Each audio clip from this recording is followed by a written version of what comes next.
നിങ്ങളുടെ favourite shows ഇനി ഒരിക്കലും മിസ്സാവില്ല. ഇപ്പോൾ C5 കാണും നിങ്ങളുടെ ഫേവറേറ്റ് ഷോ തികച്ചും സൗജന്യമായി. നമ്മൾ വിരിച്ച വലയിൽ നിന്നും രണ്ടും രക്ഷപ്പെട്ടു. ഇത് വല്ലാത്ത തിരിച്ചടിയായി പോയല്ലേ ചേച്ചി. അങ്ങനെ നിരാശപ്പെട്ടിട്ട് ഒരു കാര്യമില്ല. ഏതായാലും ഹോസ്പിറ്റലിൽ നിന്ന് വിശാല് പുറത്തേക്ക് വരാൻ എങ്ങനെയും കുറച്ചു ദിവസം എടുക്കും. അത്രയും ദിവസം പാർവതിയും അവന്റെ ഒപ്പം ഇവിടെ തന്നെ കാണും. അതിനുള്ളിൽ പാർവതിയും വിശാലും ആരെയാണ് കാണാൻ പോയതെന്ന് നമ്മൾ കണ്ടെത്തണം. അവരുടെ പ്ലാൻ എന്തായിരുന്നു എന്ന് നമ്മൾ മനസ്സിലാക്കണം.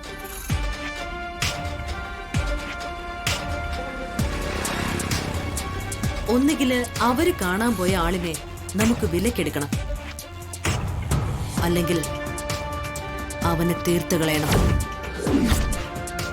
അത് മാത്രമേ ഉള്ളൂ നമുക്കിനി രക്ഷ. ചേച്ചി ടെൻഷൻ അടിക്കാതിരിക്കും. അവരെ ഞാൻ ഉടനെ തന്നെ കണ്ടുപിടിക്കാം. ഡോക്ടർ, ഇനി പേടിക്കാനൊന്നുമില്ല. He survive the accident. അപകടനില തരണം ചെയ്തു കഴിഞ്ഞു. വളരെ ക്രിട്ടിക്കലായ കണ്ടീഷനാണ് വിശാൽ അതിജീവിച്ചത്. ശരിക്കും ഇതൊരു മിറാക്കിൾ ആണെന്ന് തന്നെ പറയാം. Medical miracle.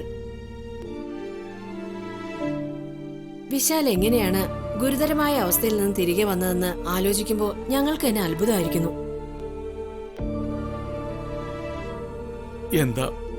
എന്താ പറയേണ്ടതെന്ന് എനിക്കറിയില്ല ഡോക്ടർ. എന്തായാലും ആപത്തൊന്നും ഇല്ലാതെ അവനെ തിരികെ കിട്ടിയല്ലോ ഡോക്ടർ. ഇപ്പോഴാ സമാധാനമായത്. ഡോക്ടർ, എന്റെ മോൻ അവൻ രക്ഷപ്പെട്ടു അല്ലേ? അതെ. ഇനി വിശാലിനെ കുറിച്ച് ഓർത്ത് അമ്മ പേടിക്കുകയും സങ്കടപ്പെടുകയൊന്നും വേണ്ട. He will be perfectly all right. Okay? കുറച്ച് ദിവസങ്ങൾക്കുള്ളിൽ വിശാൽ പൂർണ്ണ ആരോഗ്യവാനാകും.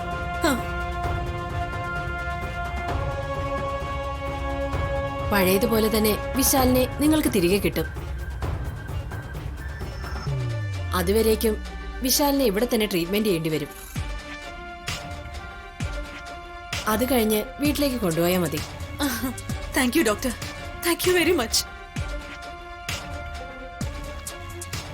എന്റെ മോനെ രക്ഷിച്ചതിന് ഡോക്ടറോട് എത്ര നന്ദി പറഞ്ഞാലും എനിക്ക് മതിയാവില്ല ഡോക്ടർ.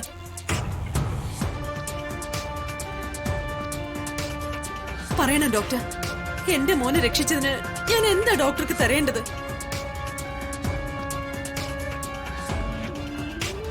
ഡോക്ടർ എന്ത് ചോദിച്ചാലും ഞാനത് തരും. ചോദിക്കണം ഡോക്ടർ. എന്തായാലും ചോദിക്കാൻ മടിക്കണ്ട കേട്ടോ. അയ്യോ, എനിക്കൊന്നും വേണ്ട. ഇതെല്ലാം ദൈവത്തിന്റെ കാരുണ്യമാണ്. ഒരു ഡോക്ടറിനും മെഡിസിൻസിനും ചെയ്യാവുന്നതിലപ്പുറമാണ് വിശാലിന്റെ കേസിൽ ഇപ്പൊ സംഭവിച്ചിരിക്കുന്നത്.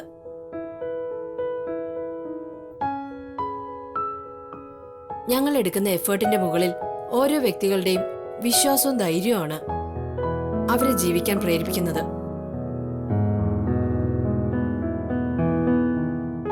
വിശാലിന്റെ സ്പീഡി റിക്കവറിക്ക് ഞാൻ കാണുന്നത് മാഡത്തിന്റെ മരുമകളുടെ ദൈവവിശ്വാസവും പ്രാർത്ഥനയുമാണ്. ഡൗൺലോഡ് ചെയ്യൂ C5 ആപ്പ്. കാണൂ എല്ലാ എപ്പിസോഡുകളും സൗജന്യമായി.